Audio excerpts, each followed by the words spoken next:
La botella grande de 3 litros facilita colocar el ventilador y la rejilla que vuelven el fluido laminar. El tamaño del tubo de la lámina de acetato facilita colocar el incienso para visualizar una de las láminas del fluido. La distancia del ventilador a la zona de pruebas genera algo de resistencia al aire. En este modelo es más fácil colocar objetos en la zona de pruebas.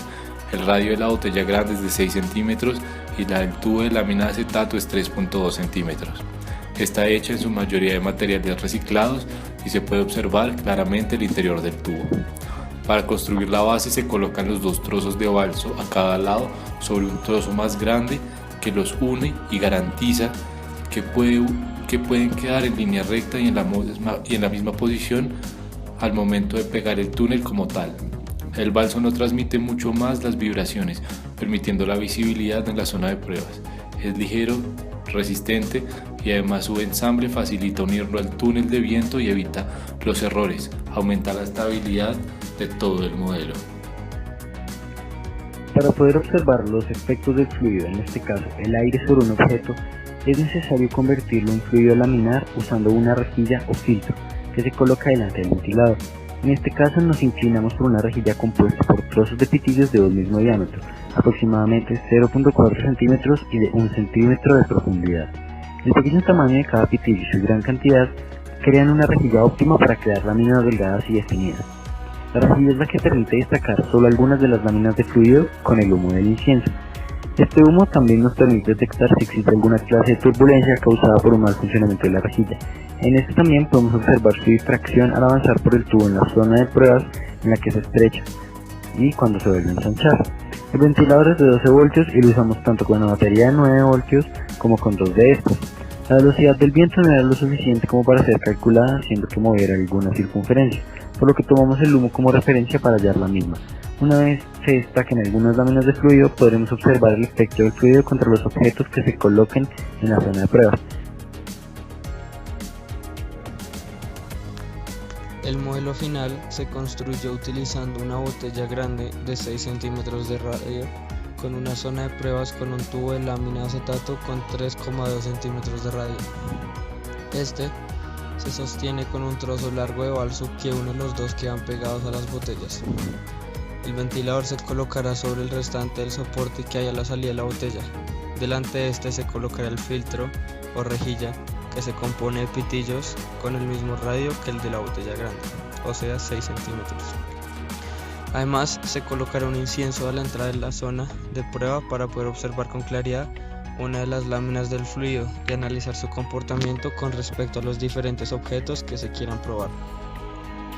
Es importante sellar el contorno del ventilador con el de la botella y el de la rejilla con el ventilador para el correcto funcionamiento del túnel de viento, intentando imitar un vacío. En la zona de pruebas se colocarán pequeños carros de juguete para poder analizar el efecto de la resistencia del aire y qué tan viable sería a gran escala. La lámina visible, gracias al humo del incienso, permite observar qué pasa con el fluido cuando choca con el carro cuando éste avanza. Los factores que hacen que un carro de juguete más o menos viable aerodinámicamente tienen que ver principalmente con la resistencia del aire que se genera cuando éste avance y se incremente una mayor velocidad. De los 3 carritos ligeros que probamos, solo uno era medianamente aerodinámico. En este caso, el viento que viene de frente pasaba sin causar mucha resistencia sobre el carrito.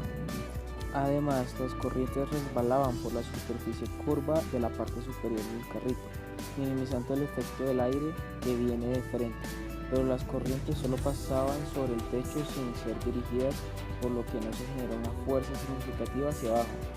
En los otros 2 casos, el viento que viene de frente choca con una superficie y genera resistencia de aire. En uno de los casos, el viento seguía su camino hacia los lados del vehículo, por lo que no generaba fuerza hacia abajo, y en el otro, la superficie frontal generaba bastante resistencia pero guiaba el viento hacia arriba.